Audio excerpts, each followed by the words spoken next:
Hello everyone. So today we're going to discuss about the chapter of English that is the Lost Spring. I hope my this session आपको इससे बहुत ज़्यादा मदद होगी. I hope आपने इस thing of beauty वाला rat trap वाला ये सब आपने देख लिया. पॉइंट्स एंड पैनकेक्स भी मैंने अपलोड किया था. आई होप आपने वो सब देखी है अभी. चलिए, तो लॉस्ट स्प्रिंग जो हमारी स्टोरी है ये बेसिकली इसमें दो पार्ट्स हैं बच्चे, दो भाग है इसके.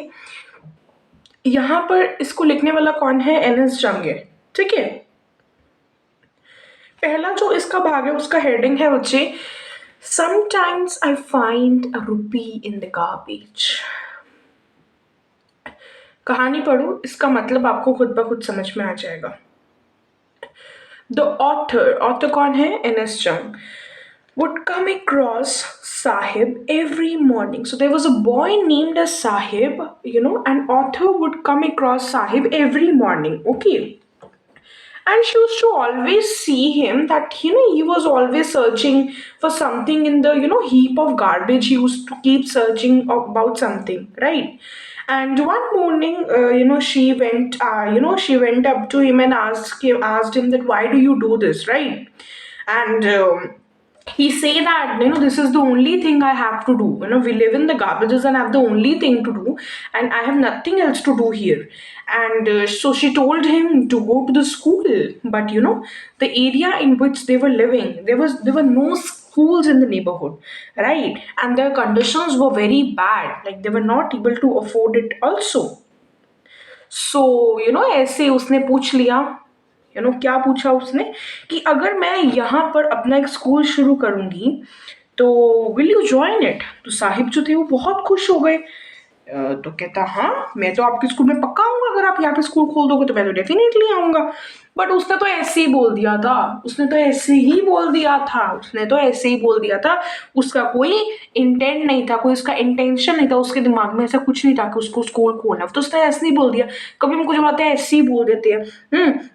तो उसे ना बहुत बुरा लगा यार. मैंने इसको बोल तो मतलब कुछ टाइम के बाद क्या हुआ, after few days Sahib came up to her and asked कि वो आप जो स्कूल बोल रहे थे वो स्कूल बन गया.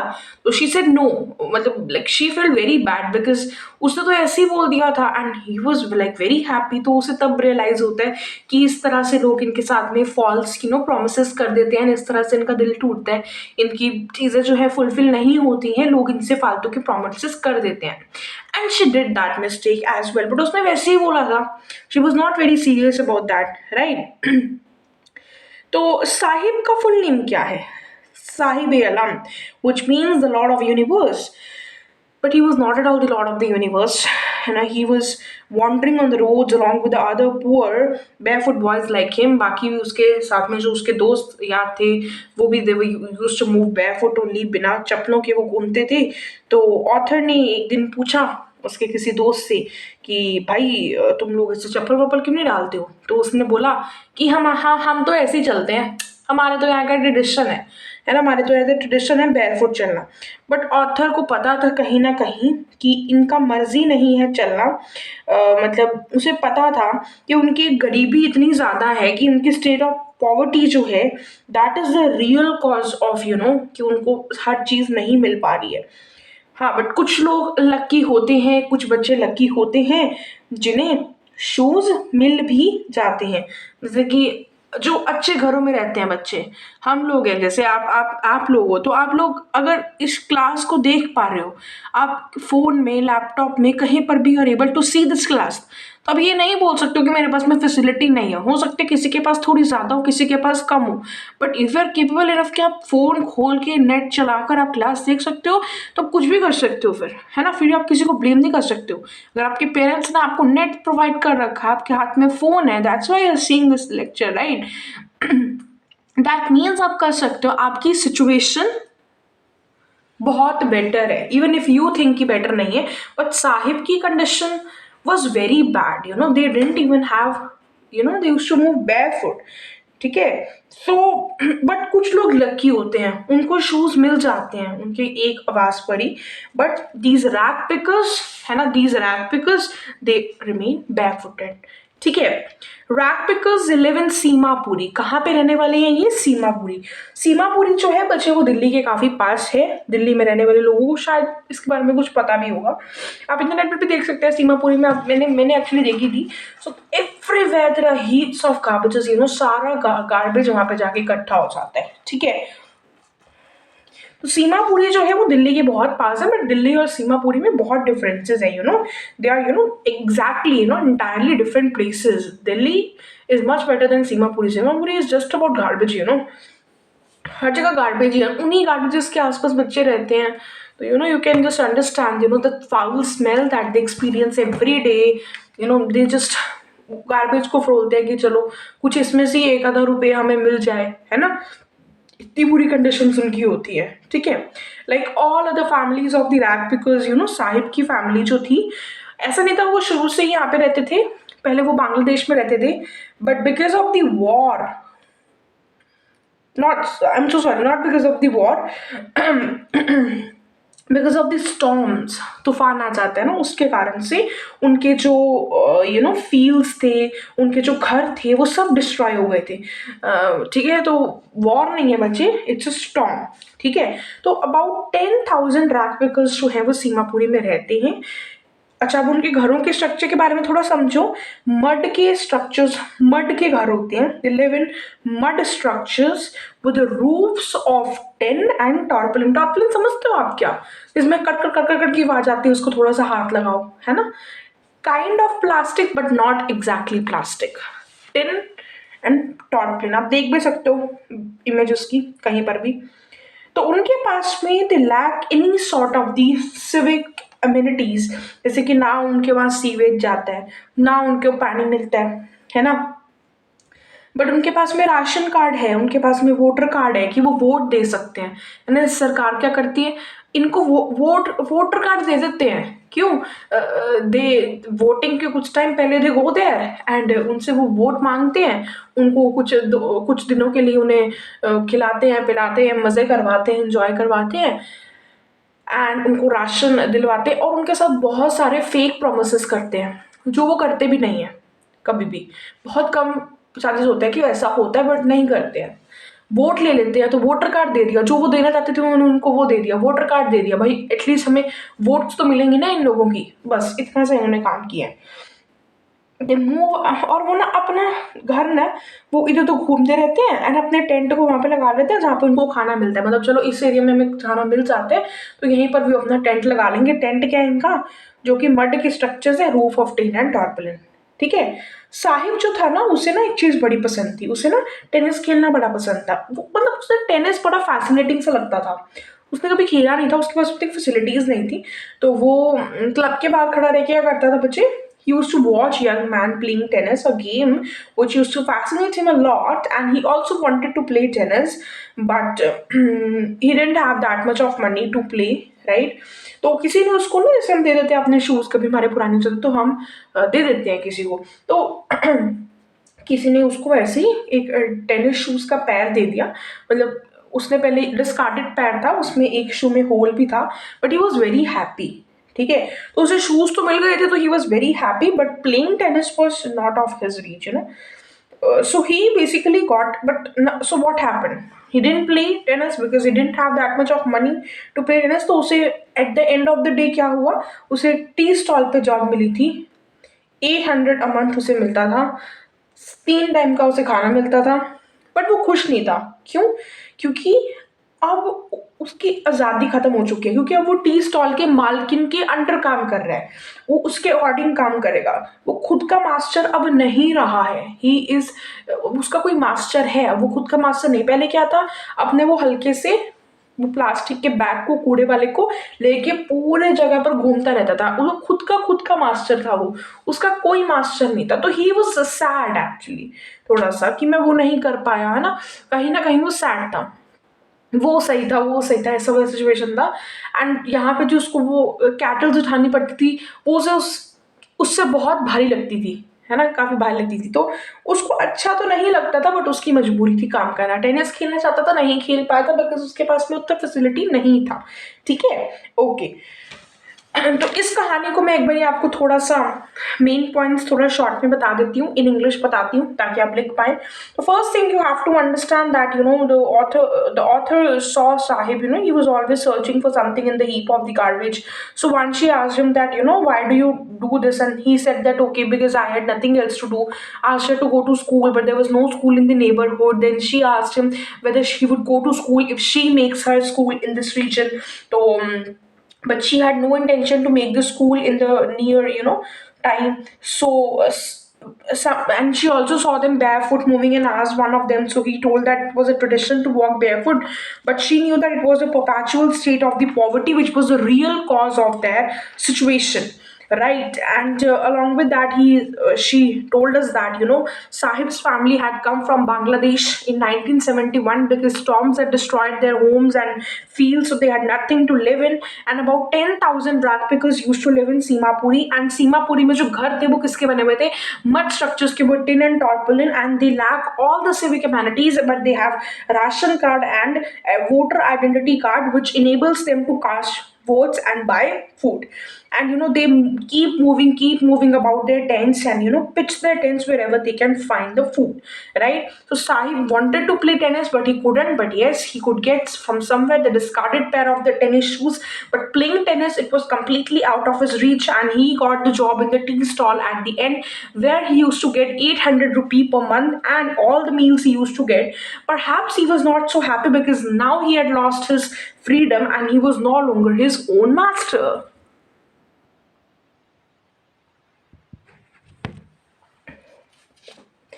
अब ये तो हमारा हो गया फर्स्ट वाला, जिसमें हमने बात करी साहिब के बारे में, ठीक है, ओके। अभी नेक्स्ट पोर्शन पे चलते हैं।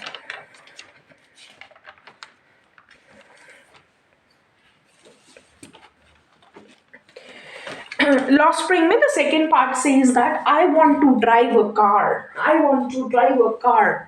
ओके, तो इसमें क्या, इसमें अब अलग कहानी है। ये फिरोजाबाद की कहानी है। आपको पता है फिरोजाबाद में ना बैंगल्स बनती हैं, वहाँ के सभी लोग बैंगल मेकिंग में इन्वॉल्व होते हैं। एक सेकेंड बच्चों।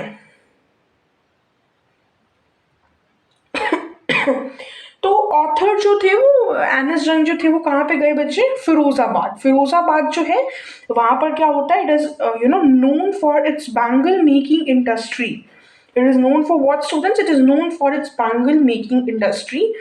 And all the families that used to live in Firozabad, they all were engaged in bangle making. All the families which used to live in Firozabad, they were all means all involved in bangle making, in making glass bangles for women all over the India. So for entire India, bangles are being made at Firozabad, very beautiful bangles. But the problem is bangles बनाने से ice पे बहुत effect पड़ता है, welding वगैरह होती है उसमें बहुत ज़्यादा, तो आंखों में पड़ता है, बंद कमरा होता है, हर तरफ अंधेरा होता है, तो मतलब वो जवान भी नहीं होते हैं वहाँ के लोग, एंड दे गेट ब्लाइंड, है ना, उनको दिखना बंद हो जाता है, उनकी आंखें चली जाती हैं, है ना। And you also have to understand that कि इंडिया की जो ग्लास बैंगल्स होती हैं बच्चे, in India, the women's glass bangles, they are the symptoms of the marital status. Like when a woman gets married, तो they wear red color की bangles, है ना, आप लोगों ने देखा होगा, the newly married girls wear red color, bangles for certain period of the time. So that is basically the symbol of what that the girl has been married, ठीक है। मुकेश फैमिली, तो यहाँ पे पहले we talked about Sahib, now we are talking about Mukesh. तो मुकेश की family जो थी स्टूडेंट्स, वो भी बैंगल मेकिंग में इन्वॉल्व थी, बिकॉज वो भी फिरोजाबाद में रहते थे, फिरोजाबाद में सारी फैमिलीज बैंगल मेकिंग में ही इन्वॉल्व थी। तो मुकेश जो था वो ऑथर को अपने घर पे लेकर जाता है, ठीक है। तो वो they went to the stinking lanes, उनकी भी जो गलियां थी बहुत गंदी बदबू आती थी वहां पर, ठीक है, क्योंकि वहां पे कूड़ा अड़ा हुआ था, सीवेज प्रॉपर नहीं था, मतलब डेवलप नहीं था, सिविक कम्युनिटीज इनके पास में नहीं थी। एंड देखो हमारे, अगर हम नॉर्मली देखते हैं तो हर एक गली में से हमें स्टिंकिंग स्मेल नहीं आती है, बट किसी किसी गली में से आती है, दैट मीन्स वहां पे सीवेज अच्छा नहीं है, ठीक है। So there is stinking lanes because of the garbage. The family of the bangle makers used to live there in that area where lanes they were stinking chalk with garbage. There the families of the makers used to live, right? And इनके जो घर होते थे, इनकी walls जो थी वो crumbling walls and wobbly doors.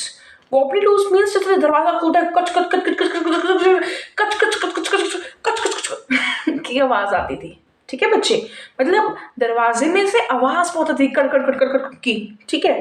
Crumbling walls and wobbly doors, ठीक है, ओके मैम।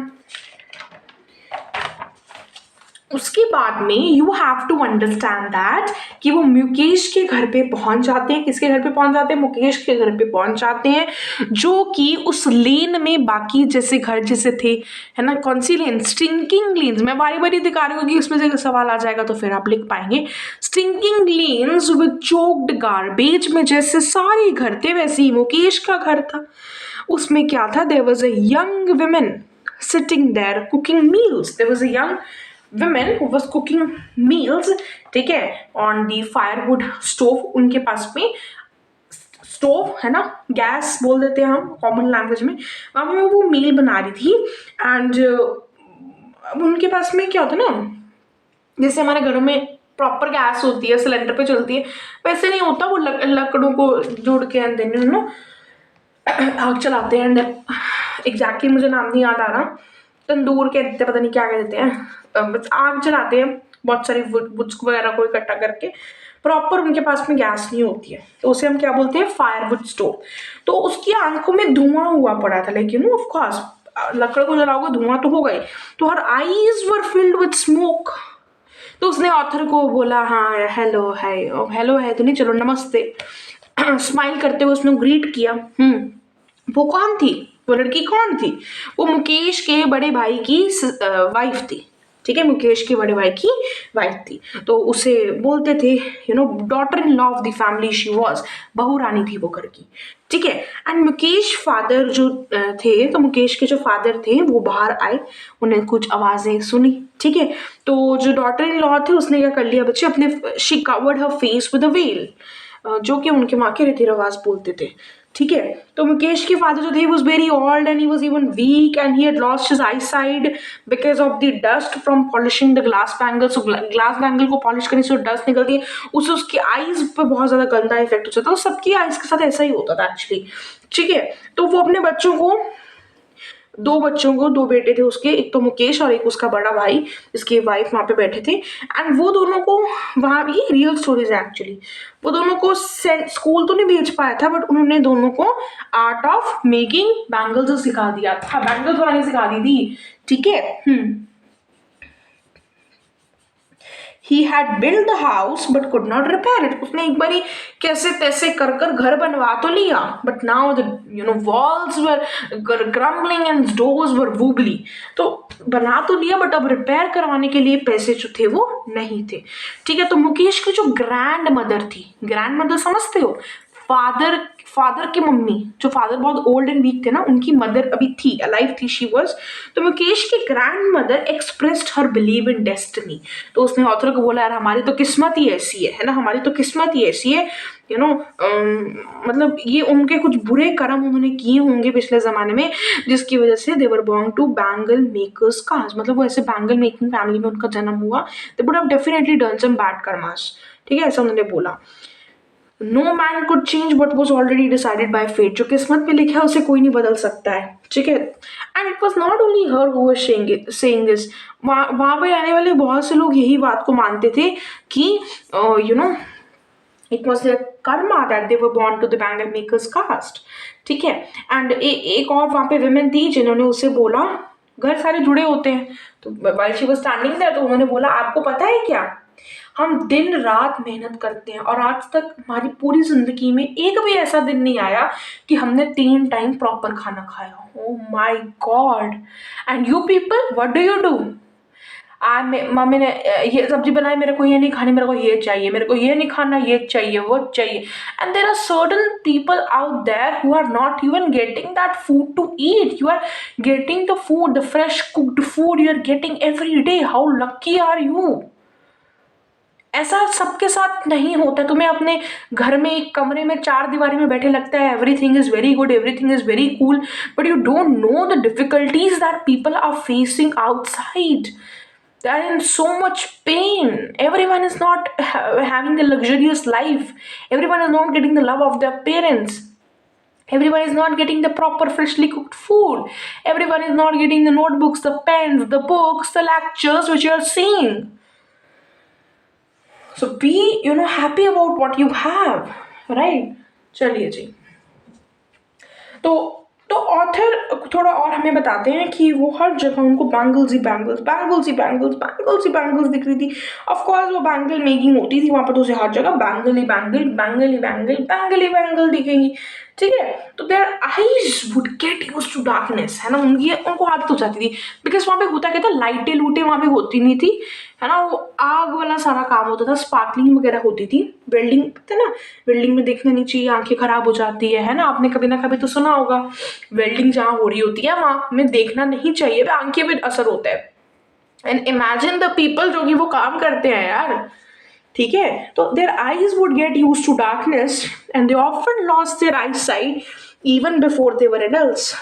ठीक है, तो जो घर पे लोग जो थे वो सारा दिन रात काम करते थे फर्नेसेस के सामने, आग की मैंने बोला ना, फर्नेसेस के सामने विद हाई टेम्परेचर। ठीक है, तो बहुत से बच्चे ऐसे होते थे वो जो मतलब बड़े उन चाइल्डहुड में अंधे हो जाते थे क्योंकि वो फर्नेसेस के पास रहते थे, है ना, अंधेरे में रहते थे, अंधेरे में they use to stay in front of furnaces with high temperature. मतलब वो आग के सामने रह रहे हैं पूरा पूरा टाइम, 24 घंटे अंधेरे वाले कमरे में। ठीक है, generation after generation families of bangle makers have been engaged in making bangles. मतलब हर जनरेशन, हर पीढ़ी जो है बैंगल मेकिंग में जा रही है। They are living in poverty, they work hard, they are born, they work hard and they die in poverty only। गरीबी में वो जन्म लेते हैं, गरीबी में ही वो मर जाते हैं।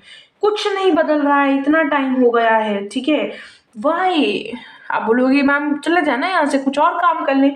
It is not possible for them. They are in the hands of middlemen and money lenders। if the youth they try to do something for themselves, तो उस टाइम पे वो उन्हें कुछ करने नहीं देते हैं। पुलिस एंड एडमिनिस्ट्रेटर जो है वो उसे नहीं करने देते हैं। अगर वो इस विशियस साइकिल से बाहर निकलने की कोशिश करते हैं तो police beat them and put them in jail. बताओ, उसे वो करने ही नहीं दे रहे हैं। It's not easy for them. कहना बहुत आसान है, करना बहुत मुश्किल है यार। तुम्हें बोलते हैं ना टीचर्स, दिन में फिजिक्स पढ़ो या केमिस्ट्री पढ़ो, बायो पढ़ो, है 2 दिन फिजिक्स केमिस्ट्री पढ़ो, 2 दिन बॉटनी जूलॉजी पढ़ो, ऐसे ऐसे बोलते हैं ना तुम्हें टीचर्स। आज ये चैप्टर कर लो तो कल ये कर लेना, परसों ये, 10 दिन में 10 चैप्टर डन। कितना कहना आसान है, कितना कहना आसान है, आज ये चैप्टर, कल दूसरा, कल परसों तीसरा, मैं तो भैया 10 दिन में 10 चैप्टर कर दूंगा। How easy is it to say. करने बैठो ना यार, हवा निकल जाती है। नहीं होते हैं 10 दिन में 10 चैप्टर, बहुत जान निकल जाती है। 16 घंटे पढ़ो, 18 घंटे पढ़ो, 20 घंटे पढ़ो। Is it practically possible to study for 16 hours, 18 hours, 12 hours पढ़ना मुश्किल हो जाता है। It is very easy to guide, it's very easy to say. आपके सामने भी कोई आ जाए, यार मैं कैसे करूँ, मैं कैसे हूँ, तुम्हारे सामने कोई गाइडेंस मांगने आ जाए, तो मैं ऐसी गाइडेंस दूँ ना, धुरंधर गाइडेंस तुम दे दोगे, बट तुम वो खुद फॉलो नहीं कर रहे हो, एंड वो भी नहीं कर पाएगा। तेरा चांसेस, गाइडेंस देने में सब आगे आ जाते हैं, फॉलो करने में नहीं कुछ होता है। गाइडेंस मेरे को तो समझ नहीं आता यार, ये स्ट्रैटेजी वीडियोस नहीं मेरे को एक तो समझ आती है। How to study biology, how to study physics, how to study chemistry, what is this. Physics कैसे पढ़नी है, लेक्चर देखो, नोट्स बनाओ, क्वेश्चन करो। केमिस्ट्री कैसे करनी है, लेक्चर देखो, नोट्स बनाओ, याद करो, क्वेश्चन करो, depending upon whether it's physical, organic, inorganic. Boards देने हैं, बोर्ड का करो, नीट देना है, नीट का करो, सीयूटी देना है, सीयूटी का करो। बायो कैसे करनी है, चैप्टर पढ़ो, कुछ डिफिकल्ट है कोई ट्रिक देख लो, खुद बना लो कोई ट्रिक, स्टोरी की फॉर्म में याद कर लो, एनसीईआरटी पढ़ लो। ये स्ट्रैटेजी कैसी चाहिए आप लोगों को है? हर जगह स्ट्रैटेजी घुसा देनी है, हर जगह। और what I see is that strategy videos पे इतने व्यूज होते हैं ना यार, सीरियसली। बट मेरा मन नहीं करता ऐसी वीडियोस बनाने का, बिकॉज मुझे क्वालिटी चीज़ देनी है, मुझे व्यूज़ नहीं चाहिए। तो जो बंदा जेन्युइन होगा वो डेफिनेटली इस चैनल तक बड़े आराम से पहुंच जाएगा। बट जिसको चाहिए स्ट्रैटेजी वीडियोस दिन रात, भाई मॉर्निंग में हम फिजिक्स की स्ट्रैटेजी देखेंगे, आफ्टरनून में हम केमिस्ट्री की स्ट्रैटेजी देखेंगे, और इवनिंग में हम बायोलॉजी की देख लेंगे, और रात में हम 2-4 घंटे पढ़ लेंगे सारी स्ट्रैटेजी देख के, टाइम टेबल बनाएंगे रात को बैठ के, फिर रात को थोड़ा 1-2 घंटा पढ़ के फिर हम सोएंगे, अगले दिन नया टाइम टेबल बनाएंगे। ऐसे नहीं करना है यार। मुझे पता तो मैं थोड़ा ज़्यादा बोल दिया कि ऐसा इतना भी स्ट्रैटेजी नहीं देखते हो, बट ये मतलब स्टार्टिंग में जब स्टार्ट करते हैं एक स्ट्रैटेजी वीडियो देख लो, वो किसी जेन्युइन बंदे का देखो, टीचर का देख लो जिन्हें एक्सपीरियंस है। बट हर रोज हर स्ट्रैटेजी वीडियो मुझे तो समझ नहीं आता। कुछ लोग जो है मतलब इतने सारे स्ट्रैटेजी वीडियो है, आई सीरियसली डोंट अंडरस्टैंड।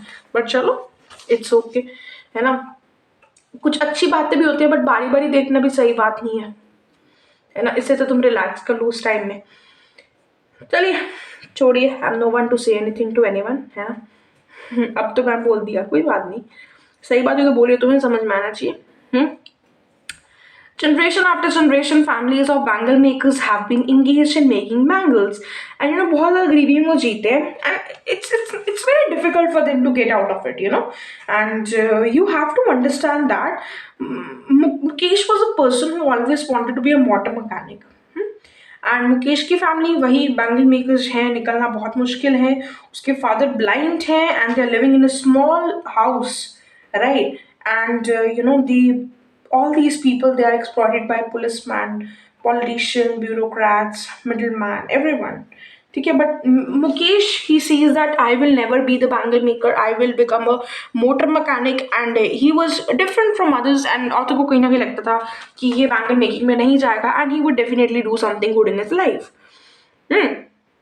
तो इसमें वो लॉ स्प्रिंग हेडिंग का क्या मतलब है? तो basically she is saying that childhood is basically the most beautiful time of our life. It is considered as spring of the human life, ठीक है। And logically it should be full of joy, pleasure, play, but ironically there are millions of children out there like Sahib and Mukesh who have lost their spring, means they've lost their childhood by getting engaged in making a living. अपने घर चलाने में के चक्कर में उन्होंने अपना childhood, अपना बचपना खो दिया है, अपना बचपना खो दिया है, ठीक है। तो बेसिकली पहले मैं आपको एक बार ये स्टोरी शॉर्ट में बता देती हूँ मुकेश वाली। तो बेसिकली होता क्या है, ऑथर जो है वो फिरोजाबाद में जाते हैं, एंड वहाँ पर जो मुकेश नाम का बच्चा है वो उसे लेकर जाता है अपने घर पे, ठीक है। And she goes to the stinking lanes with choke with the garbage, and houses में क्या था बेटा, क्रम्बलिंग वॉल्स थी, वो ब्रिडोज थी, एंड वो कहाँ पे जाते हैं बच्चे, मुकेश के घर पे जाती है, एंड जो कि बाकी घरों के जैसे ही था। एंड वहां पर there was a young woman who greets her with a smile, eyes were filled with a smoke, she was wife of Mukesh elder brother, and then Mukesh father came, who was very old and weak. He could make the house but he could not repair it. He could not send his children to school, but taught them the art of bangle making. And Mukesh ka grandmother, she expressed a belief in destiny and said that it was their karma that they were born to bangle makers caste, and no man could change what was already decided by fate. And there was another woman who told that despite doing so much of hard work, they've never had a full meal in their whole life. How sad. The author could there were boys and girls welding pieces of the colored glasses, and they used to get used to the darkness, and they used to work hard all day and night in front of the furnaces at high temperature in a closed room, and they used to get used to the darkness, and many children would become blind even before they were young. बचपन में ही वो अंधे हो जाते थे, because they used to stand in front of the furnaces in so much of darkness, and this is you will get blind if you do that. And people were not able to get out of this vicious cycle because they were in the clutches of the police and administrator. If they tried to get out of it, the police used to beat them and put them in the jail, which is very wrong. But Mukesh, he was a very confident man. He wanted to be a motor mechanic, and they were exploited by policemen, politicians, sahukas, but he was different. And author knew to some extent that he would do something different in his life. What is the theme of the story? The theme just simply says that, childhood. Spring is basically a metaphor for the childhood. It is the beginning of the life. It is in which, the person is supposed to gain skills and knowledge, learn, and the person is supposed to go to school. ठीक है, but here she's trying to tell us about those children who lose their spring in making a living. ठीक है, and she also says that, like, दो यहाँ पे जो बच्चों की बात करी है, they lose their childhood while carrying burden of poverty, right? But the author is finding some sort of hope, some sort of happiness somewhere in their life. ठीक है, तो बेसिकली उनमें कहीं ना कहीं एक होप है कि वो कुछ करना चाहते हैं. वो टेनिस खेलना चाहता था साहिब, ये मोटर मैकेनिक बनना चाहता. तो she says that spring is basically the metaphor of the childhood, and so a child is supposed to be learning, gaining skills, going to school. But here poor children who are condemned to poverty, and they lose their childhood while carrying the burden of poverty and illiteracy. In the story, you have to understand that author is basically trying to tell us about the rag pickers of Simapuri, right? And also about the bangle makers of Firozabad. Okay, and trying to tell us about the poverty, and how these children are engaged in making a livelihood for them, right? And they lose their youth in this breadwinning activity. Breadwinning activities, they are involved in making a living.